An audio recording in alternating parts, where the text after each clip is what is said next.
Hi everyone, welcome to the sociology class. I hope you all are doing good. So as you guys know, today we are going to learn about Michel Foucault. आज की class में हम लोग Michel फुको के बारे में बात करेंगे. He is a very interesting thinker. Post modernism last class में जो मैंने आपको पढ़ाया था, आई होप आप लोगों ने वो क्लास करी होगी, जहाँ पे मैंने पोस्ट मॉडर्निज्म के मीनिंग एंड फीचर्स आपके साथ डिस्कस किए थे. आज की क्लास में हम लोग मिशेल फुको के बारे में बात करेंगे. मैंने आपको पोस्ट मॉडर्निज्म वाली क्लास में कुछ इंपॉर्टेंट थिंकर्स बताए थे जो हर एग्जाम के लिए इंपॉर्टेंट हैं. जैसे उसमें से एक मिशेल फुको हैं, इसके अलावा जैकिस डेरिडा हैं, और भी कुछ कुछ थिंकर्स हैं जो मैं आपको पढ़ाऊंगी. बॉडीलार्ड है नाउ. CUET PG एग्जाम हो, नेट हो, गेट हो, सबके लिए ये थिंकर इंपॉर्टेंट है. नाउ नेट के एग्जाम में तो मिशेल फुको से हमेशा क्वेश्चन आया हुआ है, so you can not miss if you are preparing for NET exam. Okay, और गेट में भी मिशेल फुको मेंशन है, सो उसके लिए भी it is very very important. Now those of you who are watching me for the first time, my name is Bhairavi Bhardwaj and I teach sociology on this platform. And this is the Telegram जो आपको ज़रूर से join करना है, क्योंकि इस class का PDF और सारे क्लासेस के PDF जो हैं वो आपको इसी टेलीग्राम पे मिलेंगे. So make sure that you join this Telegram. Okay, now we will start the class with little bit of introduction about Michel Foucault की थोड़ा बहुत उनके बारे में आपको पता होना चाहिए, उनके बायोग्राफी से रिलेटेड, राइट. सबसे पहली चीज़ जो आपको याद रखनी है वो है मिशेल फुको का पूरा नाम, that is Paul Michel Foucault. Okay, he was born on 15 October 1926 and he died on 25th June 1984. So इनका जो टाइम पीरियड है वो आपको याद रखना है. एग्जाम में कभी कभी टाइम पीरियड वाले क्वेश्चन, टाइम लाइन वाले क्वेश्चंस आ जाते हैं, ठीक है. नेशनैलिटी याद रखना, he is a French thinker, he is a French sociologist, French philosopher, जो भी कह लो, ठीक है. काफ़ी सारे अलग अलग सब्जेक्ट्स में हम लोग फुको को पढ़ते हैं. देखो, he was a historian of ideas and philosopher. Mainly हम लोग फुको को एक फिलोसोफर मानते हैं, ठीक है. Also worked as an author, literary critic, teacher, political activist. तो ये सारी टाइटल्स भी हैं जो फुको के साथ जुड़े हुए हैं, राइट. सबसे इंपॉर्टेंट चीज़ जिसके लिए फुको फेमस हैं वो है इनका पावर और नॉलेज का जो रिलेशन इन्होंने बताया है. He focused on how power and knowledge are connected. इन्होंने कभी भी पावर को क्रिटिसाइज नहीं किया, पावर को इन्होंने कभी भी निगेटिवली नहीं बताया, ठीक है. ये चीज़ याद रखना कि ही नेवर क्रिटिसाइज्ड पावर. बहुत सारे लोगों ने पावर को क्रिटिसाइज किया है कि पावर कैसे बुरी है, बट फुको ऐसा नहीं करते हैं. फुको फोकस करते हैं कि कैसे पावर और नॉलेज जो होता है ना, वो आपस में कनेक्टेड होता है. ओके, ये देखो पॉइंटर्स हैं, अभी डिटेल में हम लोग इनके सारे थ्योरीज, कॉन्सेप्ट्स डिस्कस करेंगे, तब तुम लोगों को ये सारी चीज़ें अच्छे से समझ में आएंगी. Okay, now he studied how institution use power and knowledge to control society. इनका कहना था कि किस तरीके से जितने भी इंस्टीट्यूशन है, रिलीजन, एजुकेशन, फैमिली, ये सब पावर और नॉलेज को यूज करते हैं ताकि सोसाइटी को कंट्रोल कर सके, ठीक है. इनको ज़्यादातर हम लोग स्ट्रक्चरलिस्ट या पोस्ट मॉडर्निस्ट बोलते हैं, बट इन्होंने खुद ये चीज़ रिजेक्ट की थी. Please remember, he rejected these labels. Okay, ये अपने आप को लिमिट नहीं करना चाहते थे, that is why he rejected these titles और labels. Okay, now he fought against homophobia and racism. Racism और होमोफोबिया के लिए इन्होंने काफ़ी ज़्यादा फाइट किया था. ना होमोफोबिया क्यों? Because Foucault belongs to homosexual category. ये खुद भी होमोसेक्सुअल थे, तो इसलिए इन्होंने होमोफोबिया पे काफ़ी ज़्यादा फाइट किया, उसके अगेंस्ट रहे हमेशा. होमोफोबिया का मतलब होता है ऐसे लोग जो होमोसेक्सुअलिटी को एक अलग तरह से देखते हैं, उसको यू कैन से जज करते हैं और उसको एक स्टीरियोटाइप मानते हैं, वॉट एवर. ओके, सो ऐसे लोग जो उसको एक गलत तरह से देखते हैं होमोसेक्सुअलिटी को, उसको होमोफोबिया कहते हैं, ठीक है. Something that you will find कि ये कितना अलग है ना. सोसाइटी में जो चीज़ होनी चाहिए उसके एकदम अपोजिट है, डेविएंट है, राइट. इस तरीके से हम होमोफोबिया वाले होमोसेक्सुअलिटी को देखते हैं, ठीक है. तो इस चीज़ से फुको काफ़ी अफेक्टेड थे और फिर फुको ने इसके लिए काफ़ी ज़्यादा फाइट किया. Okay, inspired critical theory and influenced views on Marxism, Leninism and other ideology. काफ़ी ज़्यादा अलग अलग थ्योरीज में हम देखते हैं, बहुत सारे थिंकर्स हैं जो फुको से इंस्पायर्ड हैं, और क्रिटिकल थ्योरी जो है वो भी फुको के आइडियाज से इंस्पायर रही है, ठीक है. तो अभी हम लोग डिटेल में देखते हैं कि फुको के क्या क्या इंपॉर्टेंट कॉन्सेप्ट्स हैं और क्या क्या ऐसी बातें हैं जो हमें एग्जाम के पर्सपेक्टिव से समझनी है. Okay, See, after working for some years in other countries as cultural diplomat, Foucault came back to France and published his first book that is History of Madness in 1961। सबसे पहली book जो proper publish हुई वो फुको की थी, the history of madness, 1961 में ये हुई थी। ठीक है, इसका जो मोनोग्राफ है यानी इसके पहले जो इन्होंने एक डॉक्यूमेंट या यू कैन से बुक क्रिएट की थी उसका नाम था मेंटल इलनेस एंड पर्सनालिटी 1954। इसी बुक को बाद में ये प्रॉपर तरीके से हिस्ट्री ऑफ मैडनेस के नाम से पब्लिश करते हैं। ठीक है, he was a cultural diplomat, please remember this. और फ्रांस में वो वापस आते हैं और फिर अपना एकेडमिक लाइफ स्टार्ट कर देते हैं। Between 1960 to 66 he worked at the university of Clermont Ferrand. So एक यूनिवर्सिटी में ये काम करते हैं 6 साल तक, 1960 से 66 तक, right. During this time he wrote the birth of clinic and the order of things. Now guys जितनी भी बुक्स यहाँ पर आ रही हैं प्लीज इनको नोट कर लेना, एग्जाम में ईयर और फुको की बुक से क्वेश्चंस हमेशा आते हैं। क्रोनोलॉजी का आपसे पूछ लेंगे या फिर आपसे डायरेक्ट पूछ लेंगे कि ये बुक किसकी है, राइट। सो फुको की बुक्स बहुत इंपॉर्टेंट है। These books showed his growing interest in structuralism. थोड़ा थोड़ा ये यहाँ पे देखने को मिलता है कि फुको जो है वो स्ट्रक्चर में बहुत ज़्यादा इंटरेस्टेड थे। ठीक है, he used to talk in his writing about structuralism. तो यहाँ पे इनका जो इंटरेस्ट है वो स्ट्रक्चरलिज्म में देखने को हमें मिलता है। In these works he used a method he was developing called archaeology to study how ideas and knowledge have changed over time. और इसी टाइम पे इनके जितने भी काम थे उसमें एक मेथड हमें देखने को मिला, दैट इज आर्कियोलॉजी। क्या है आर्कियोलॉजी मैं आपको बताऊंगी अभी। ठीक है, now he is more interested in micro politics of power.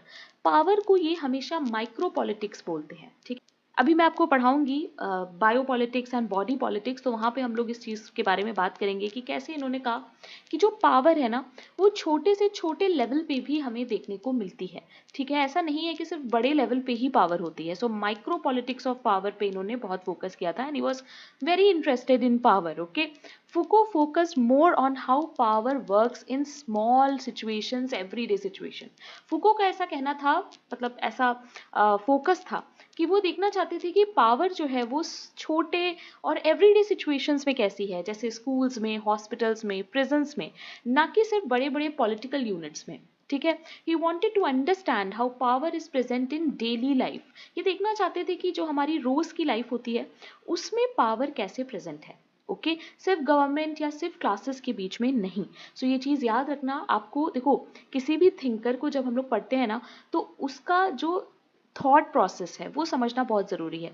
You have to understand कि ऑगस्ट कोंत क्या सोचते थे, किस तरह का उनका थॉट प्रोसेस था। You have to understand Karl Marx किस तरह का सोच रखते थे, and that is how you will be able to do the questions. जब क्वेश्चन आएगा ना तो तुम्हें पता होना चाहिए कि कौन सा थिंकर किस तरह की बात बोल सकता है। सो फुको यहाँ पर पावर पे बहुत ज़्यादा फोकस कर रहे थे और ये पावर में बहुत ज़्यादा इंटरेस्टेड थे। मैंने आपको बताया पावर, नॉलेज और माइक्रो लेवल यानी छोटे लेवल पे ये देख रहे थे कि कैसे एवरीडे लाइफ पे पावर का यूज़ होता है। ठीक है, तो प्लीज़ ये सारी बातें याद रखना। इनके जो कॉन्सेप्ट्स हैं वो बहुत इंटरेस्टिंग है, एक एक करके मैं सब आपको पढ़ाऊंगी एंड आई होप कि आपको अच्छे से ये सारी चीज़ें समझ में आएंगी। ओके, कोई भी डाउट हो तो प्लीज़ मुझसे पूछ लेना, बट कंफ्यूज मत होना, एग्जाम में क्वेश्चन सही करके आना फुको से। Okay, now these are some of the important concepts given by Michel Foucault जो आपको प्रिपेयर करने हैं फॉर योर एग्जाम। ठीक है, अभी मैं एक एक करके आपको सारे कॉन्सेप्ट्स पढ़ाऊंगी, सो डोंट वरी, एक जगह इसको नोट कर लेना ताकि एग्जाम के टाइम पे रिविजन ईजी हो। ठीक है, तो मिशेल फुको बात करते हैं पेनॉप्टिसिज्म की, जिसको हम लोग द कैर्सरल सिस्टम भी बोल सकते हैं, both are very much same. Okay, biopolitics and body politics के बारे में मैं आपको भी बताऊंगी। डिसिप्लिन के बारे में इन्होंने बहुत काम किया है। डिस्कोर्स एनालिसिस, एपिस्टेम, आर्कियोलॉजी एंड जेनियोलॉजी, ये दो जो है ना ये फुको की मैथोडोलॉजी में आते हैं। ठीक है, the art of existence, life as work of art, इसके बारे में भी इन्होंने बात की है। Power is knowledge and power is everywhere. Please remember guys, Foucault ने पावर इज नॉलेज बोला था, नॉलेज इज पावर नहीं बोला था। ठीक है, इस चीज में कंफ्यूज मत होना, एग्जाम में ये स्टेटमेंट आ सकता है। इनके हिसाब से पावर हर जगह है। ठीक है, इसके बाद गवर्नमेंटैलिटी के बारे में बात करते हैं, वो भी हम लोग देखेंगे। 3 तरह की पावर के बारे में मैं आपको पढ़ाऊंगी, sovereign, disciplinary and bio power. Okay, this is also very important. History of sexuality, very important book of Michel Foucault, इस पे भी हम लोग थोड़ा सा बात करेंगे। सर्विलेंस सोसाइटी जो है वो हम लोग ऑलरेडी कर लेंगे जब हम लोग टाइप्स ऑफ पावर पढ़ेंगे वहां पे। ठीक है, इसके बारे में भी इन्होंने बात की है, so make sure that you keep this keyword in your mind. Okay, next is medical gauge. Medical gauge के बारे में भी हम लोग बात करेंगे, which is a very interesting concept. Okay, now power is not simply repressive but it is also productive. Please make sure that exam में अगर ये आएगा कि क्या फूको ने पावर को क्रिटिसाइज किया है, तो ये चीज याद रखना कि नहीं, फूको ने बात की है पावर के बारे में बहुत सारा, और पावर एंड नॉलेज के बारे में बात की है, बट इन्होंने कहीं पर भी पावर को क्रिटिसाइज नहीं किया है. ये नहीं बोला है कि पावर बुरी चीज है, ठीक है, तो रिप्रेसिव नहीं बोला है, रैदर इन्होंने कहा है पावर बहुत प्रोडक्टिव है, पावर हमारे लिए इंपॉर्टेंट है और हर चीज में पावर बहुत यूज होती है. ठीक है, तो अभी हम लोग एक एक करके सारे कॉन्सेप्ट फूको के पढ़ते हैं ना. पहला जो टॉपिक है दैट इज पावर नॉलेज. देखो, फूको ने ना पावर और नॉलेज को अलग अलग नहीं रखा, पावर और नॉलेज को इन्होंने साथ में टर्म्स यूज किए हैं.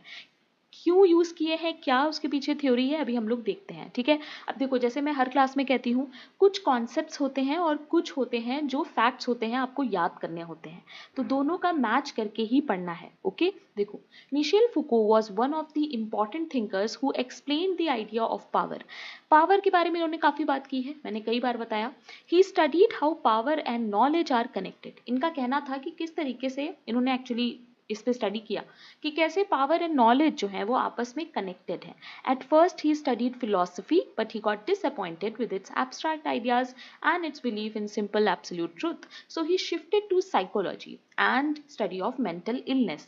देखो, शुरू शुरू में ना he was into philosophy, but later on he shifted to psychology, और इन्होंने मेंटल इलनेस पे भी काफी काम किया है. Right, this change led to his early books like Madness and Civilization. और इसी के बाद इन्होंने ये बुक लिखी, इसके बाद the birth of clinic book इनकी बहुत इंपॉर्टेंट है, where he started exploring how knowledge is used to control people.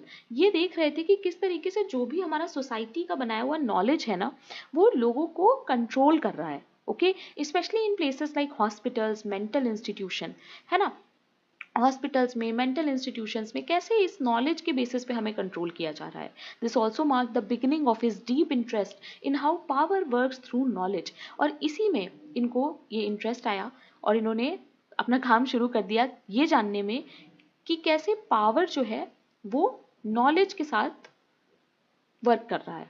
Okay, His thinking was greatly influenced by two German philosophers. दो important German philosophers हैं यहाँ पे जिनसे फुको बहुत ज़्यादा इन्फ्लुएंस्ड हुए थे. कौन है वो? पहला है फेडरिक नीशे, जो कि पावर, ट्रुथ और नॉलेज के बीच का लिंक हमें बताते हैं. ठीक है, और दूसरे जो हैं वो है Martin Heidegger. Now Martin Heidegger ने क्वेश्चन किया था कि how modern society understands human existence. So किस तरीके से मॉडर्न सोसाइटी ह्यूमन एग्जिस्टेंस को समझती है, इस पे इन्होंने फोकस किया था. और मिशेल फुको इन दोनों से ही बहुत ज़्यादा इंस्पायर्ड थे. You have to remember these two names, क्योंकि एग्जाम में क्वेश्चन आ सकता है. ठीक है, कि मिशेल फुको किससे इन्फ्लुएंस थे. Okay, so please remember. Now फुको was influenced by these two thinkers, ये मैंने आपको बताया. नाउ नीशे जो थे वो बिलीव करते थे ट्रुथ, नॉलेज और पावर जो है वो आपस में बहुत ज़्यादा लिंक्ड है, रिलेटेड है, कनेक्टेड है. ठीक है, he said people are driven by a will to gain power and that old traditional values no longer have strong influence in society. नीशे का कहना था कि किस तरीके से सोसाइटी में हर कोई पावर गेन करना चाहता है, राइट, और ये जितना भी ट्रेडिशनल वैल्यूज था अब ये सोसाइटी में कोई वैल्यू नहीं रखता है, कोई स्ट्रॉन्ग इन्फ्लुएंस इसका अब नहीं है. जबकि हेडिगर क्या कहते हैं, ये क्रिटिसाइज करते हैं कि how modern society sees everything in technological और मैकेनिकल वे. ये कहते हैं हेडिगर कि हर चीज़ हम टेक्नोलॉजी और मैकेनिकल वे में देख रहे हैं मॉडर्न सोसाइटी में, जबकि हमारा जो ह्यूमन बीइंग वाला अंडरस्टैंडिंग है वो लिमिट हो चुका है. राइट, आज के टाइम में आप लोग इसको बहुत ज़्यादा देख सकते हो. Now building on their ideas, इन्हीं के आइडियाज से इन्फ्लुएंस होने के बाद Foucault studied how power works and changes over time in society and how it affects people personally. ठीक है, ये चीज़ याद रखना.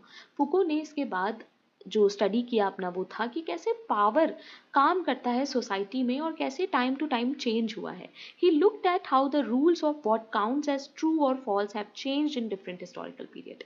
ये देखते हैं कि कैसे हर चीज़ टाइम पे डिपेंड हो रही है, कि कोई चीज़ जो आज गलत है हो सकता है पुराने टाइम में वही चीज़ सही हो. Your understanding. He also explored how everyday actions and practices help shape our identity and knowledge. ये भी देखते हैं कि किस तरीके से एवरीडे एक्शंस और प्रैक्टिसेस जो हैं हमारे, वो हमारे आइडेंटिटी को शेप करते हैं। यानी कोई भी चीज़ जो हम डेली करते हैं उसी के बेसिस पे हमारा नॉलेज क्रिएट होता है, हमारी आइडेंटिटी क्रिएट होती है। Okay. Now, Foucault said that people have explained events in different ways. Some say they happen naturally, others say because of human efforts, and some say because of God. ये कहते हैं कि events जो भी हो रहे होते हैं ना, उनका explanation सब लोग अलग अलग तरह से देते हैं. He believed that each of these ways has both benefits and risk. जैसे कुछ कहते हैं कि जो भी हो रहा है वो नेचुरली हो रहा है, कुछ कहते हैं ह्यूमन एफर्ट से हो रहा है, कुछ कहते हैं सब कुछ भगवान की वजह से हो रहा है ना। He never clearly defines what power is. कभी भी फुको ने प्रॉपर डेफिनेशन पावर की नहीं दी, but he does talk about how power works between people. ये बात करते हैं कि किस तरीके से पावर जो है वो लोगों के बीच में काम करती है। Okay. Now, he also says that power isn't just something one person or group has over another. इनका कहना है पावर सिर्फ ये नहीं है कि एक इंसान को दूसरे इंसान के ऊपर पावर है, जैसे हम लोग स्लेव्स वगैरह में देखते हैं, राइट। ये कहते हैं it's more about how some actions affect और चेंज अदर पीपल्स एक्शन। यानी हम जो कर रहे हैं वो किस तरीके से दूसरों को अफेक्ट कर रहा है, ठीक है। सो he also says there is no such thing as one big thing called power that exists everywhere.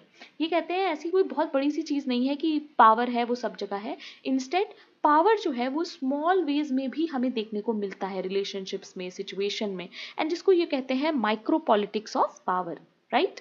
Foucault strongly believed that power and knowledge always go together.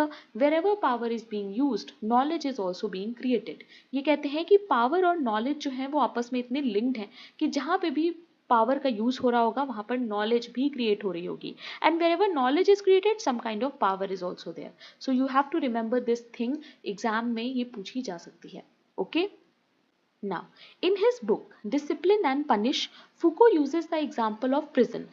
Discipline और पनिश में इन्होंने प्रिजन को example लेके बात किया है।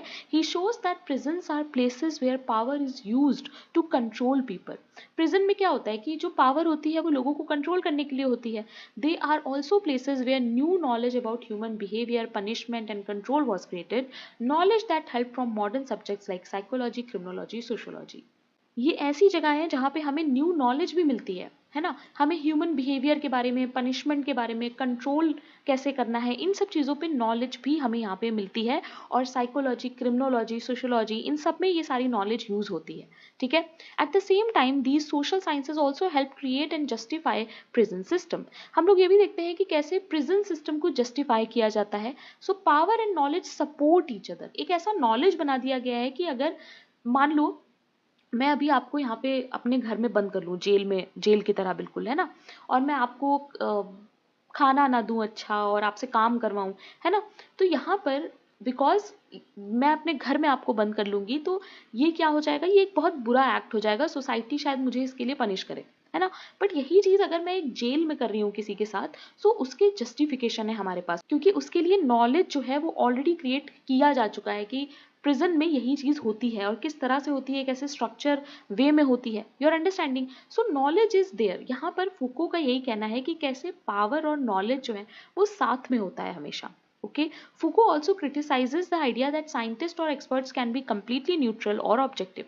He says this belief is a big mistake of modern time. ये कहते हैं ये जो लोगों का मानना है ना कि हम completely neutral हैं, objective हैं, Foucault इसको criticize करते हैं। ये कहते हैं ये आज के टाइम की सबसे बड़ी mistake है, because even science is shaped by the power and knowledge system of its time. Her time era का, हर टाइम पीरियड का एक अपना नॉलेज सिस्टम होता है। ओके, आज के टाइम का नॉलेज सिस्टम अगर देखो तो 50 साल पहले के नॉलेज सिस्टम से बिल्कुल अलग है, राइट। और इसीलिए पावर भी जो है वो बहुत चेंज हो चुकी है।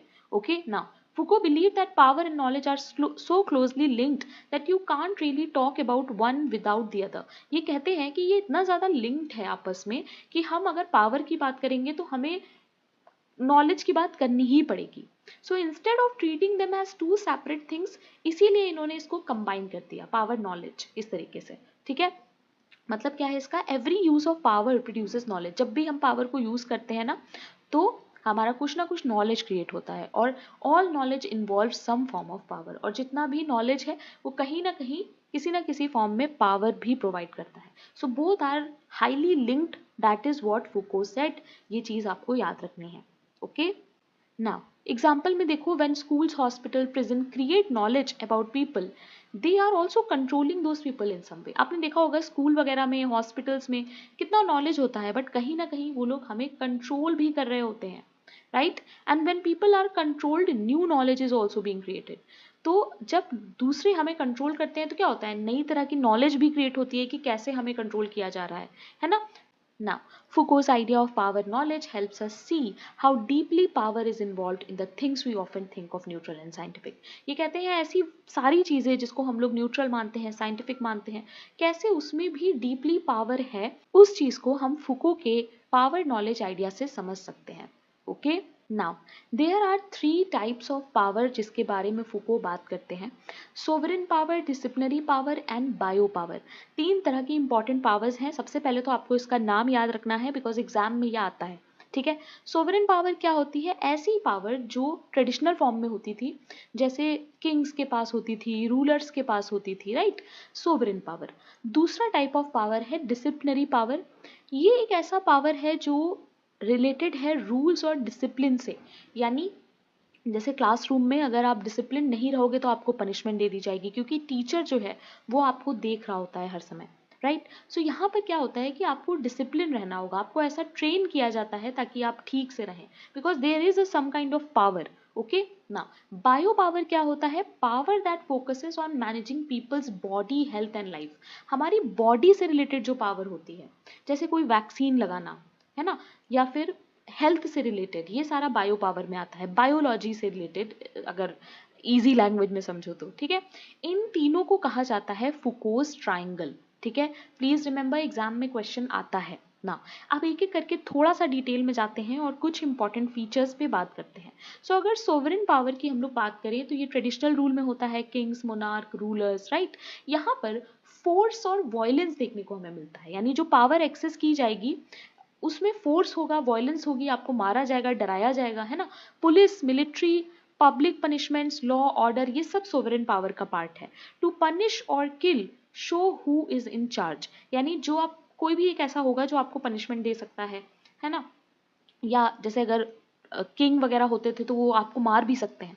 ठीक है. तो सोवरेन पावर में वॉयलेंस होता है, फोर्स होता है. In older times thieves might executed in public to warn others. जैसे पुराने टाइम में क्या होता था, कोई अगर कुछ गलती कर देता था तो उसको पब्लिकली हैंग कर देते थे, है ना. सो ये सब आएगा सोवरेन पावर में. ओके. ना सबसे इंपॉर्टेंट जो यहाँ पे था वो है फोर्स और वॉयलेंस और किंग्स और मोनार्क. ये चीज याद रखना. Next is disciplinary power. Now what is disciplinary power? देखो यहाँ पे कैमरा बना हुआ है. ये मॉडर्न सोसाइटी में हमें देखने को मिलता है. स्कूल्स, प्रिजन, ऑफिस, हॉस्पिटल, ये सब आ जाएंगे डिसिप्लिनरी पावर में, through training and surveillance. Now surveillance society का जो कॉन्सेप्ट है ना मिशेल फुको का, वो भी इसी में आएगा. ओके. इसमें क्या क्या आ सकता है? देखो, सीसीटीवी, रूल्स, एग्जाम, डिसिप्लिन, आधार, ये सब जो है वो डिसिप्लिनरी में आ जाता है. यानी कैसे आपको डिसिप्लिन किया जा रहा है. हर समय अगर आपके ऊपर एक कैमरा लगा होगा तो आप ऑटोमेटिकली आप ठीक से रहोगे, राइट. आप कोई गलती नहीं करोगे, आप कोई क्राइम नहीं करोगे अगर आपको पता है आपके सर पे एक कैमरा लगा हुआ है, right. To shape people's behaviour, make them obey without force. ये चीज याद रखना. यहाँ पे क्या होता है, कोई फोर्स नहीं है. जैसे सोवरेन पावर में क्या था, फोर्स था, बट डिसिप्लिनरी पावर में क्या है, कोई फोर्स नहीं है. आप अपने आप में ही ठीक रहोगे क्योंकि आपको पता है आपको कोई देख रहा है, right. You behave better in a classroom because you know teacher is watching. जब आपको कंटिन्यूसली कोई वॉच कर रहा होता है ना तो आप ऑटोमेटिकली सही रहते हो. ठीक है. नाउ इसको ये कहते हैं इंसीडियस माइक्रोपॉलिटिक्स ऑफ पावर. तो यहाँ पर क्या है, पावर एक्सरसाइज हो रही है बट वो एब्स्ट्रैक्ट है. ठीक है. वो है बट हमें पता नहीं होती है. डिसिप्लिनरी पावर एक ऐसी चीज है जो कहीं ना कहीं है बट हमें वो चीज फील नहीं होती है. जैसे अगर आप कहीं बाहर जा रहे हो, ठीक है, अब अगर हर समय आपको सोचो एक सीसीटीवी कैमरा है जो आपको देख रहा है, तो आप अपने आप में ही ठीक से बिहेव करोगे ना. आप ऐसा कोई काम नहीं करोगे जिससे आपको पकड़ा जाए, है ना. ना बायो पावर क्या होता है? Regulatory power, power over life. Okay. यानी कि ऐसी पावर, सबसे पहले तो ये याद रखो, ये लार्ज स्केल पे होती है. ठीक है. यानी कि जैसे कि हमारा हेल्थ है, पॉपुलेशन है, हमारा जो भी डेटा है, बायोमेट्रिक डेटा है ना, वो सारा गवर्नमेंट के पास है. ठीक है, तो कहीं ना कहीं गवर्नमेंट हमें कंट्रोल कर सकती है उस सारे डेटा से, right, to control entire population for political economic reasons, tracking people's health during pandemic, collecting. आपने देखा होगा कोविड के टाइम पे सबसे ज़्यादा इन्फ्लुएंशियल होती है ये चीज़, याद रखना।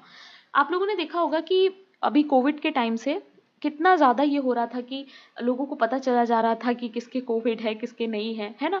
वैक्सीनेशन का पूरा डेटा गवर्नमेंट के पास है, किसके वैक्सीन लगी है किसके नहीं लगी है। तो कहीं ना कहीं हमारे बॉडी को लेके भी हमारे पास पावर नहीं है। Let's take an example of, कोई मान लो कोई बहुत बड़ी डिजीज आती है, पेंडेमिक आता है कोविड जैसा, ठीक है। अब गवर्नमेंट ही एक वैक्सीन बना रही है, गवर्नमेंट ने एक वैक्सीन बनाई और उसने सबको वो वैक्सीन लगाना स्टार्ट कर दिया। So now you don't know कि आपके बॉडी में क्या जा रहा है वैक्सीन के नाम पे। You're understanding? So there is a power that all government officials have, state government सबके पास ये चीज़ होती है, हॉस्पिटल्स में भी ये चीज़ होती है, राइट। ये होती है बायो पावर, यानी हमारी बॉडी के ऊपर पावर होना। ओके, सो हमारा जो भी डेटा है वो सारा गवर्नमेंट के पास होता है। So we are, you can say, always in that confusion कि हमारे डेटा से वो क्या कर सकते हैं, right. So 3 types of power are there, sovereign, disciplinary and bio power. ये तीनों पावर याद रखना। Okay, now next topic is panopticon. So ये तो हो गया पावर, नॉलेज और types of power. Next topic जो है बहुत इंपॉर्टेंट टॉपिक है, दैट इज पेनॉप्टिकन। क्या है ये पेनॉप्टिकन? देखो, पेनॉप्टिकन एक ऐसी बिल्डिंग है जो कि जेरमी बेंथम ने डिजाइन की थी। Okay, please remember 18th century में। It allows a single guard to observe all inmates without them knowing when they are being watched. इन्होंने एक ऐसी बिल्डिंग बनाई थी, यू कैन से, जहां पर जो गार्ड है, ठीक है, वो यहाँ सेंटर पे बैठ सकता है और सारे प्रिजनर्स को देख सकता है कि सारे जो प्रिजनर्स हैं वो क्या कर रहे हैं। ओके, वो उनको ऑब्जर्व कर सकता है और जो प्रिजनर्स हैं उनको पता भी नहीं होगा कि ये वाला जो गार्ड है ये किसको वॉच कर रहा है, किसको देख रहा है, ठीक है। So this uncertainty leads prisoners to monitor their own behaviour, encouraging self regulation. इससे क्या होगा, प्रिजनर्स के माइंड में हमेशा ये चीज रहेगी कि उनको कोई ना कोई देख रहा है, गार्ड उनको देख रहा है, कभी भी उन्हें नहीं पता कब देख रहा है, तो वो ऑटोमेटिकली सेल्फ रेगुलेटेड रहेंगे और वो ऑटोमेटिकली अपना काम ठीक से करेंगे, कोई भी ऐसी चीज नहीं करेंगे जो उन्हें नहीं करनी चाहिए, right. The structure is circular with cells around the edge and watch tower in the centre. देखो यहाँ पे बना हुआ है, ठीक है। Though originally meant for prisoners, Bentham suggested it could be used in places like hospital, school, asylum. Today the term mainly refers to prison surveillance and control. So surveillance क्या है? Surveillance का मतलब होता है आपको constantly check करना, आपको observe करते रहना, आपको देखते रहना कि आप क्या कर रहे हो क्या नहीं कर रहे हो, ठीक है। So it is a symbol of modern disciplinary power. ये जो पेनॉप्टिकन है ना, ये डिसिप्लिनरी पावर का ही पार्ट है, जो मैंने आपको बताया सीसीटीवी वगैरह है ना, वैसे ही है ये ना। ये देखो जेरमी बेंथम का दिया हुआ टॉपिक है। अब मिशेल फुको पे आते हैं। 1970s में Michel Foucault revived interest in panopticon in his book discipline and Punish 1975, very important book, using it as a metaphor for modern disciplinary society. इन्होंने इसको as a metaphor use किया है, that is why it is important for Michel Foucault, ठीक है। Foucault argued that panopticon is more than a building. Okay, please remember, ये कहते हैं कि ये सिर्फ एक बिल्डिंग नहीं है, ये इससे ज्यादा है। ये रिप्रेजेंट करता है mechanism of power use to watch, control and discipline people. ये इसको और एक हाथ आगे ले जाते हैं और ये कहते हैं कि किस तरीके से सिर्फ एक बिल्डिंग की बात नहीं हो रही है, बट कैसे पावर मैकेनिज्म चल रहा है, पावर कैसे सोसाइटी में चल रही है, उसके बारे में पेनॉप्टिकन बताता है। Okay, please remember everything guys, this is very important topic. Now, Foucault believed that from the late 18th century, discipline spread beyond prison to places like hospital, school and factory, aiming to create obedient and useful individual. ये कहते हैं कि ये जो पेनॉप्टिकन है ये सिर्फ और सिर्फ जेल या फिर प्रिजन तक लिमिटेड नहीं रहेगा, धीमे धीमे ये हॉस्पिटल, स्कूल, फैक्ट्री सब जगह आ जाएगा, ताकि इंडिविजुअल्स जो है वो ओबीडियंट रहें। आपने देखा होगा बहुत सारे सोशल मीडियाज हैं जहाँ पे बहुत सारी न्यूज़ आती है, बहुत सारे क्राइम्स हैं जो सीसीटीवी के थ्रू हम घर बैठे देख पाते हैं, राइट। ये पॉसिबल क्यों हो पाया है? क्योंकि ये सर्विलेंस सोसाइटी का दौर है, हर चीज़ कभी भी कहाँ पे भी कैमरा लगा है, you have no idea, right. Public punishment faded and observation became a key tool for social control. यानी ये जो पब्लिकली पनिश करना होता था ना, ये हट गया है और अब ऑब्जर्वेशन शुरू हो गया है कि कैसे आप दूसरे को देखोगे और ऑब्जर्व करोगे तो वो खुद में ही कंट्रोल रहेगा, ठीक है। तो using observation as a social control, other thinkers also have worked on this. देखो Henri Lefebvre saw space itself as part of this control system, इन्होंने स्पेस को भी बोला है। This is not very important but हाँ name इनसे related है तो देख सकते हो, ठीक है। इसके अलावा एक थिंकर और हैं देखो जिन्होंने कहा that people living in cities develop a new kind of self awareness under constant observation. यहाँ पे क्या है कि इनका कहना है कि कैसे अगर हम कांस्टेंट ऑब्जर्वेशन में रहेंगे, अगर हर समय हमें कोई देख रहा है तो हम अपने आप में सेल्फ अवेयर रहेंगे, हम अपने आप ठीक ठीक चीजें करेंगे, right. Now panopticism is a way of controlling people by making them feel like they are always being watched even if they are not. So ये क्या है, ये एक तरह का वे है लोगों को कंट्रोल करने का, ताकि उन्हें ऐसा लगे कि उन्हें हर समय कोई ना कोई देख रहा है बट एक्चुअली में नहीं देख रहा है, ठीक है। It creates self discipline, people start to behave properly, लोग अपने आप ठीक से काम करेंगे अगर उनको पता है कि उनको कोई देख रहा है, right. It shows how power works through observation, कैसे देखो पावर का सोसाइटी में इंपॉर्टेंस है, फुको ने इस पे फोकस किया। Power is more effective because it's unseen, you never know exactly when और if you are being observed. यहाँ पर ना बहुत ज़्यादा पावर इफेक्टिव इसलिए है क्योंकि हमें पता नहीं है कि कब हमें देखा जा रहा है, देखा जा भी रहा है कि नहीं, राइट ना। इसका सबसे बेस्ट एग्जांपल जो है समझने के लिए वो ये है कि मान लो मेरे घर के बाहर मेरी गाड़ी खड़ी है, ठीक है। अब मेरी गाड़ी पे कोई नुकसान ना पहुंचाए, कोई उसे चुरा ना ले, तो मैं क्या करूंगी, मैं वहां पे एक कैमरा लगा दूंगी। अब वो कैमरा भले वर्क नहीं कर रहा है बट अगर कोई इंसान उसको हार्म पहुंचाने की मेरी गाड़ी को कोशिश करेगा या कुछ और करने की कोशिश करेगा तो उसे पता है वहां पे कैमरा लगा है, भले वो कैमरा चल नहीं रहा होगा बट उसके मन में ये चीज आएगी ना कि कैमरा लगा है तो somebody is watching me, okay. So this is how panopticism is. ऐसे ही पेनोप्टिसिज्म है कि आपको पता ही नहीं है आपको कौन देख रहा है, तो ऑटोमेटिकली आप सेल्फ डिसिप्लिन रहोगे, आप कोई भी ऐसा काम नहीं करोगे जो आपको प्रॉब्लम में डाल दे। ओके गाइस, आई होप आपको ये टॉपिक समझ में आया होगा, it is very important, exam में ये कई बार आ चुका है, okay. Now next important concept है बायोपॉलिटिक्स या फिर बॉडी पॉलिटिक्स। अब क्या होता है बायोपॉलिटिक्स, बॉडी पॉलिटिक्स, देखो power is no longer the power to kill but power to make live and let die. यहाँ पे देखो क्या लिखा है कि पावर अब सिर्फ मारने की ही नहीं रह गई है बट बचाने की भी रह गई है, ठीक है। देखो biopolitics is a concept introduced by Michel Foucault to explain how modern states control and manage human life at population level.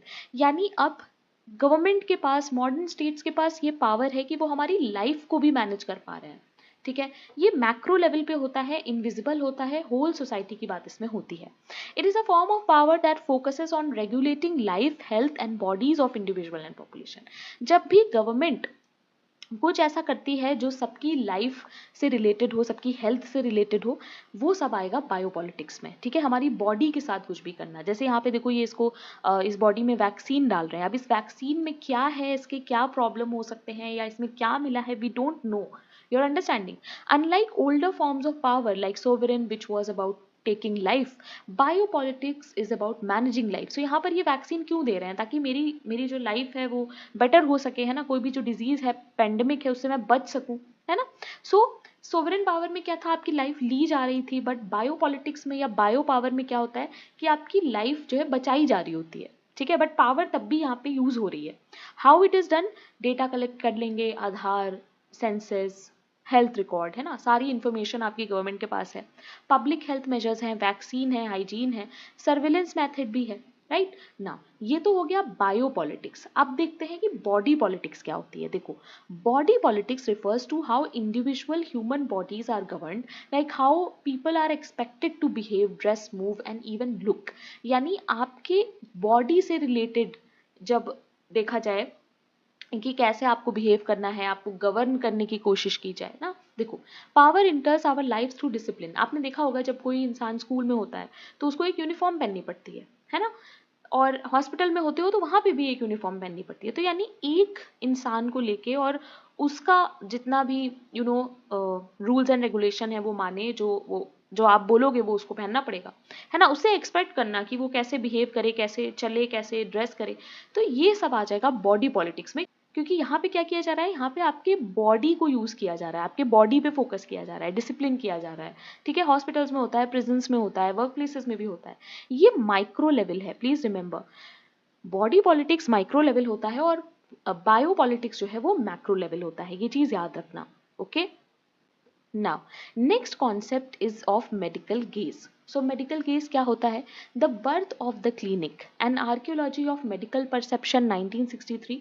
देखो, सबसे पहली चीज आपको याद रखनी है कि मेडिकल गेज के बारे में फुको ने इस बुक में बात की है. ठीक है, medical gaze refers to how doctors begin to look at patients not as whole people but as cases और बॉडीज टू बी एग्जामिन्ड. यहाँ पे क्या होता है, ये कहते हैं मेडिकल गेज का मतलब है कि कैसे जो डॉक्टर्स है ना, वो अपने पेशेंट्स को एक इंसान की तरह नहीं देखते हैं, बल्कि सिर्फ और सिर्फ केस, बॉडी ऐसे देखते हैं. ठीक है, कि एक बॉडी है जिसको मुझे एग्जामिन करना है. They don't see you as a people. That is medical gaze. Okay, वो ये देखेंगे कि आपकी क्या प्रॉब्लम है ना, वो आपकी इमोशंस, आपकी एक्सपीरियंस में नहीं जाएंगे. Okay, the focus shifted from patients personal experience to what could be seen measured record. यानी आप को देख के उनको क्या समझ में आ रहा है as a case, as a body to be examined, that's it. Personal experience में डॉक्टर्स विल नॉट गो. जैसे देखो, ये लोग इसको देख रहे हैं but they are not talking about emotions, they are not asking about her experience, right? The doctor-patient relationship become less about shared experience and more about observation, classification, control. So relationship कैसा रह गया doctor patient का कि बस observe करेंगे, control करेंगे, that's it. Okay? He shows how medical knowledge was reorganized. कैसे ये जो medical knowledge है, इसमें भी हमें power देखने को मिलता है, right? डॉक्टर जैसा आपसे बोलेगा आपको वैसा करना पड़ेगा because he is having more knowledge than you, right? Hospitals became places not just for healing but also for training and research. आपने देखा होगा बहुत सारे ऐसे हॉस्पिटल्स हैं जहां पर स्टूडेंट्स पढ़ते भी हैं, मेडिकल कॉलेजेस होते हैं, right? He connects the rise of this gauge with power. इस गेज को, मेडिकल गेज को फूको ने पावर के साथ कनेक्ट किया है. Doctors gained more authority by creating and controlling knowledge. जब आप एक हॉस्पिटल में होते हो तो जो सारी अथॉरिटी है आपकी लाइफ से रिलेटेड, जो पावर है, वो किसके पास होती है? डॉक्टर के पास. डॉक्टर ही आपको बचा सकता है. You are understanding? सो इस तरीके से फूको ने हर चीज में जो भी उन्होंने स्टडी किया है उसमें उन्होंने पावर का यूज दिखाया है और कैसे पावर और नॉलेज लिंक है वो दिखाया है. Okay, now next concept is of history of sexuality. ये इनकी एक बहुत इंपॉर्टेंट बुक है. कुछ कुछ कॉन्सेप्ट्स इसमें भी हैं जो आपको देखने हैं, जो एग्जाम में आ सकते हैं. ठीक है, देखो, it is a 4-volume work where Foucault explores how the idea of sexuality developed in Western society. The history of sexuality जो है ना, वो 4-वॉल्यूम बुक है. लास्ट में मैंने बुक्स ऐड की हैं तो तुम लोग वहां पे देख लोगे, है ना. देखो, इन्होंने इसमें वेस्टर्न सोसाइटी का जो भी सेक्सुअलिटी था उस पर बात की है. ठीक है, not as something purely biological but something shaped by power, knowledge, discourse. ये कहते हैं कि ये जो सेक्सुअलिटी है ना, ये भी बनी है पावर, नॉलेज और डिस्कोर्स से, ना कि बायोलॉजिकल है, ना कि नेचुरल है. Okay, sexuality is not natural, it is socially and historically constructed. Foucault का कहना है कि जो सेक्सुअलिटी है वो एक सोशल कंस्ट्रक्ट है. सोसाइटी सेक्सुअलिटी को बनाता है, नेचुरली नहीं कुछ होता है. ठीक है ना. Power doesn't always repress, it can produce knowledge. ये कहते हैं ये जो पावर है ना, ये हमेशा रिप्रेस नहीं करता है, ये नॉलेज को प्रोड्यूस भी करता है. ओके, ये चीज याद रखना. मॉडर्न आइडेंटिटीज जैसे homosexual are products of historical discourse, not timeless category. Foucault कहते हैं कि ये जो मॉडर्न आइडेंटिटीज हैं, जैसे आज के टाइम में होमोसेक्सुअल हम लोग देखते हैं एक आइडेंटिटी, ये हिस्टोरिकल डिस्कोर्स है, यानी ये पुराने समय से ही चला आ रहा है. ठीक है, ये कोई टाइमलेस कैटेगरी नहीं है कि पहले नहीं था और अभी है. ओके ना, यहाँ पर ये अपने बुक के वॉल्यूम 1 में, ये जो हिस्ट्री ऑफ सेक्सुअलिटी है इसका जो वॉल्यूम 1 है, इसमें ये कॉन्सेप्ट देते हैं हमें, दैट इज रिप्रेसिव हाइपोथेसिस. क्या है ये? देखो, people think that society use to silence sex and sexuality specially during Victorian era. इनका कहना है कि जब भी विक्टोरियन एरा में बात होती थी सेक्स की या सेक्सुअलिटी की, तो लोग चुप हो जाते थे, लोग साइलेंट हो जाते थे. He argues that people talked about sex more not less, specially doctor, teacher, religious leader. इनका कहना था कि ये जितने भी डॉक्टर्स हैं, टीचर्स हैं, ये लोग इसके बारे में ज्यादा बात करते थे, ऐसा नहीं है कि नहीं बात करते थे. तो यहाँ पर इस चीज को इन्होंने क्या बोला है? Repressive hypothesis. Okay, now another important thing जो इस बुक में दी हुई है, दैट इज साइंटिया सेक्सुअलिस. क्या है ये? इसका मतलब है कि जो सेक्सुअलिटी है वो धीमे धीमे मेडिकलाइज्ड हो गई है, something to be examined, understood, normalised. यानी कुछ ऐसा हो गया है ये अब कि हमें इसे एग्जामिन करना पड़ेगा, समझना पड़ेगा, नॉर्मलाइज करना पड़ेगा. ठीक है, सो ये कुछ इंपॉर्टेंट बातें हैं जो हिस्ट्री ऑफ सेक्सुअलिटी में इनकी हैं. Not very important for your exam, अभी तक ऐसा कोई क्वेश्चन नहीं आया है, बट हाँ, ये सारे इंपॉर्टेंट लगे मुझे, that's why I have added. क्योंकि अब न्यू क्वेश्चंस आ रहे हैं नेट में भी, गेट में भी, CUET PG में भी, तो इट्स बेटर कि हम लोग इंपॉर्टेंट चीज़ों को देख के चले. Okay, now let us talk about Foucault's methodologies. अभी हम लोग कुछ इंपॉर्टेंट मैथोडोलॉजी इनके देखेंगे। मैंने आपको बताया था 3 इंपॉर्टेंट मैथोडोलॉजी हैं, archaeology, genealogy and discourse analysis. ठीक है, तो क्या है ये देखो, discourse includes all spoken and written material that shape our understanding of the world. Discourse क्या होता है, कुछ भी ऐसा लिखा हुआ या बोला हुआ मटेरियल जो हमारी दुनिया या यू कैन से वर्ल्ड के बारे में अंडरस्टैंडिंग को शेप करता है। ठीक है, यानी कि आपने जो भी बुक्स पढ़ी होंगी उनके बेसिस पे ही आप अपनी अंडरस्टैंडिंग बिल्ड कर पाओगे ना, कि वर्ल्ड कैसा है, ज्योग्राफी कैसी है, योर अंडरस्टैंडिंग। सो डिस्कोर्स वो होता है। Foucault doesn't try to interpret these documents the way some scholars might, instead he organize them systematically by breaking them into parts, identifying what's important and what's not, looking for patterns, examining the relationship between elements. Now यहाँ पर ये जो फुको हैं, ये एक एक book उठा के और एक एक टेक्स्ट उठा के नहीं पढ़ते हैं, बट ये देखते हैं कि किस तरीके से ये उसको अरेंज करें और पार्ट्स में ब्रेक करके पढ़ें। ठीक है ना, this method is called archaeology. इसको हम लोग क्या कहते हैं, archaeology, where he focuses on how knowledge is structured, not on finding hidden meanings. ये बस ये देखते थे कि नॉलेज को बनाया कैसे है, नॉलेज बन कैसे गया। ठीक है, हिडन मीनिंग्स के पीछे ये नहीं जाएंगे। Okay, now genealogy is Foucault's way of conducting intellectual history, which is distinct from traditional history because it doesn't simply look at the origins of or conclusions of events. Now genealogy क्या होता है, it is a way of conducting intellectual history which is distinct from traditional history. History के बारे में जब हम लोग देखते हैं, हिस्ट्री पूरी जानते हैं किसी चीज के बारे में, that is genealogy. Okay, instead genealogy traces multiple unpredictable development of idea, practice and event, showing how they are interconnected. ये क्या करते हैं जेन्योलॉजी में, बहुत सारे अलग अलग अनप्रिडिक्टेबल आइडियाज को निकालते हैं और उसको इंटरकनेक्ट करके देखते हैं। It doesn't depend on fix truths, क्योंकि ये एक पोस्ट मॉडर्निस्ट थिंकर है, तो फिक्स ट्रूथ्स की यहाँ कोई बात नहीं होगी। ठीक है, instead it examines how various ideas and practices interact. ये बात करते हैं कि कैसे सारे जो आइडियाज हैं वो आपस में इंटरैक्ट कर रहे हैं और एक साथ पैटर्न क्रिएट कर रहे हैं। ठीक है, without assuming clear and direct cause and effect. जरूरी नहीं है कि हर चीज का direct answer, direct cause and effect आपको मिल जाए। Okay, so Foucault's genealogy of power focuses on how people govern themselves and others through knowledge. फूको का जो जेनोलॉजी ऑफ पावर है, यहाँ पर ये देखते हैं कि कैसे लोग जो हैं वो एक दूसरे को नॉलेज के बेसिस पे गवर्न कर रहे हैं। His approach is particularly concerned with the connection between knowledge and power in human society as well as practices that regulate body, govern behaviour and shape self. तो ये मैंने आपको बताया ही, इन्हीं सारे मेथड्स को यूज करके इन्होंने देखा कि कैसे नॉलेज और पावर सोसाइटी में है। राइट, आर्कियोलॉजी में, जो कि इनका पुराना मेथड है, dealt with rules for how discourses form. Genealogy goes beyond that. Archaeology में हम सिर्फ ये देखते हैं कि ये जो डिस्कोर्सेस हैं ये बने कैसे हैं। ठीक है, ये जो बुक है, ये जो अंडरस्टैंडिंग है वर्ड की, ये कैसे बनी है। जेन्योलॉजी में क्या होता है, it not only looks at the rarity of statements but also explores the power behind certain statements and impact and affirming truth and idea। ठीक है, तो जेनेलॉजी थोड़ा सा और आगे जाता है और वो इन स्टेटमेंट्स को देखता है और एक्सप्लोर करता है उनके पीछे का power.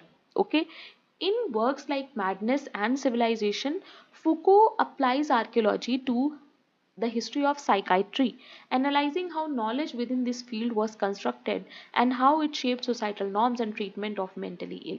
In his work, Foucault traces the historical emergence of psychiatric knowledge and its role.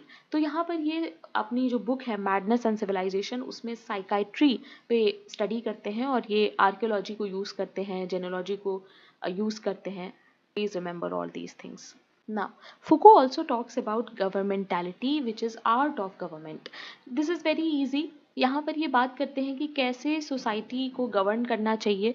ठीक है, 1977 से 1984 में इन्होंने जो लेक्चर्स थे उसके बेसिस पे इस कॉन्सेप्ट को डेवलप किया। ठीक है, the way government try to produce their citizens best suited to fulfil government policy. इसमें ये देखते हैं किस तरीके से गवर्नमेंटालिटी में कि गवर्नमेंट कैसे सिटीजन्स को प्रोड्यूस कर रही है। ठीक है, कुछ ऑर्गेनाइज प्रैक्टिसेस होती हैं जिनमें हम लोग देखते हैं कि कैसे गवर्न किया जाए लोगों को।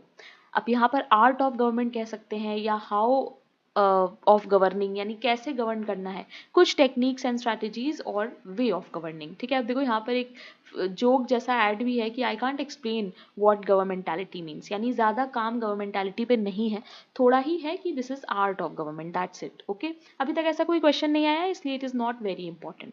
Okay, now these are some of the extra points that you have to remember। अब यहाँ पर एक कॉन्सेप्ट और आता है, that is Foucault's idea of technique of self और art of existence। इसमें देखो ये क्या कहते हैं, it refers to way people actively shape and change their lives।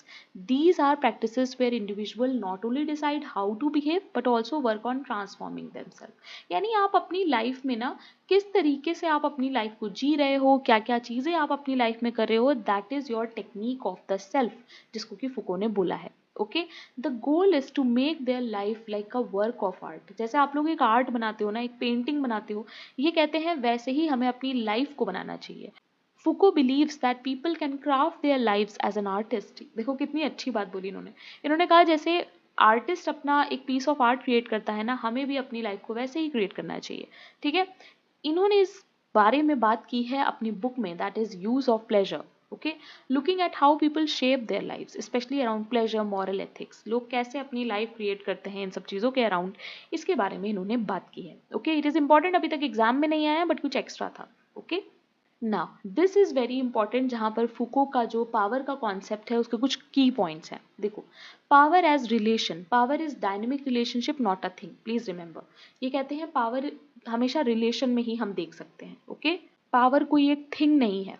Okay, now next he says power is productive, जो मैंने आपको बताया कि इन्होंने कभी भी पावर को क्रिटिसाइज नहीं किया। Power is not just in state, it exist through out society, not only in government. ये कहते हैं पावर इज एवरीवेयर, तो सिर्फ गवर्नमेंट में ही नहीं, पावर हर जगह हमें देखने को मिलती है, इवन माइक्रो लेवल पे भी। तो देखो इन्होंने कहा power operates at micro levels as well. Power is strategic, it operates like a battle with a constant negotiation and competition. इन्होंने कहा ये एक स्ट्रैटेजी की तरह काम करता है। ओके, ये पॉइंट्स याद रखना ना। Foucault focuses on regime of practice, that means he studies the actual way people act, behave and carry out rules in real life rather than just looking at institution, idea or theory। सो यहाँ पर फूको कहते हैं regime of practices, जिसका मतलब है कि लोग actual में कैसे बिहेव कर रहे हैं, कैसे वो अपनी लाइफ में रूल्स को फॉलो कर रहे हैं। ठीक है, सिर्फ इंस्टीट्यूशन, आइडिया, थ्योरी पे हमें फोकस नहीं करना है, बट हमें प्रैक्टिसेस पे भी फोकस करना है। Okay, now next he talks about regime of truth, which are specific ways in which society determine and circulate what is accepted। ये कहते हैं कुछ ऐसी चीजें होती हैं ना जो सब लोग एक्सेप्ट करते हैं, तो regime of truth का मतलब वही है। Okay, he also talks about spirituality, थोड़ा सा इन्होंने स्पिरिचुअलिटी पे भी बोला है, as a practice through which individual transform themselves to access truth. यानी ट्रुथ को जानने के लिए लोग अपने आप को ट्रांसफॉर्म कर लेते हैं, दैट इज स्पिरिचुअलिटी। ओके, ना लास्ट पॉइंट है कि फुको दो often critiqued for not focusing on women supported feminist movement. बहुत सारे लोगों ने इनको क्रिटिसाइज किया कि कभी इन्होंने वुमेन पे कोई काम नहीं किया, बट फुको ने फेमिनिस्ट मूवमेंट्स को सपोर्ट किया था। रेप जैसी जो एक्ट्स हैं उनको इन्होंने बहुत ज़्यादा बुरा बोला था, उसके बिल्कुल खिलाफ थे, अगेंस्ट थे। He also criticise ancient Greek ethics for being male centred. So जितना भी एथिक्स है एंशियंट ग्रीक, उसमें सब मेल सेंटर्ड है, उसको भी इन्होंने काफ़ी क्रिटिसाइज किया था। ठीक है, so this was all about Michel Foucault. I have tried my level best कि मैं आपको सिंपल तरीके से चीज़ों को समझा सकूं। Let me know if you have any doubt, and अगर कुछ भी आपको समझ में नहीं आया हो, I will try my best to explain again. Comment ज़रूर करना, कॉमेंट करके मुझे बताना अगर कुछ भी समझ में नहीं आया है। Okay, now these are the important books that you have to remember. देखो कोई भी थिंकर पढ़ो ना, अगर थिंकर बहुत टफ लग रहा है तो मेक श्योर कि उनके जो कीवर्ड्स हैं वो आपको पता होने चाहिए। ठीक है, क्या क्या कीवर्ड्स हैं जो मिशेल फुको ने यूज़ किए हैं, क्या क्या इंपॉर्टेंट बुक्स हैं जो उनकी हैं, इतना सब आपको याद करना पड़ेगा। ठीक है, अच्छा, बहुत सारे ऐसे थिंकर्स होते हैं जिनके क्वेश्चंस डायरेक्टली इस कटआउट से बन जाते हैं, ये विकीपीडिया का कटआउट है।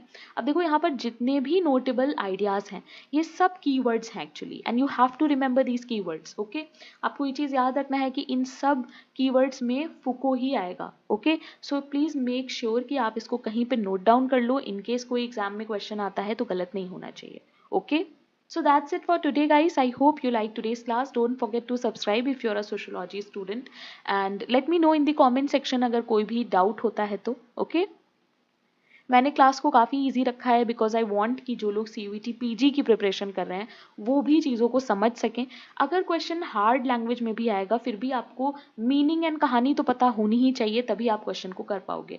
And this is the Telegram channel जो आपको ज़रूर से ज्वाइन करना है. This is my personal Telegram. कोई भी डाउट होता है, कुछ भी समझ में नहीं आया हो तो मुझसे यहाँ पे पूछ सकते हो. ओके, चलो कल मिलते हैं फिर. Bye bye, keep learning.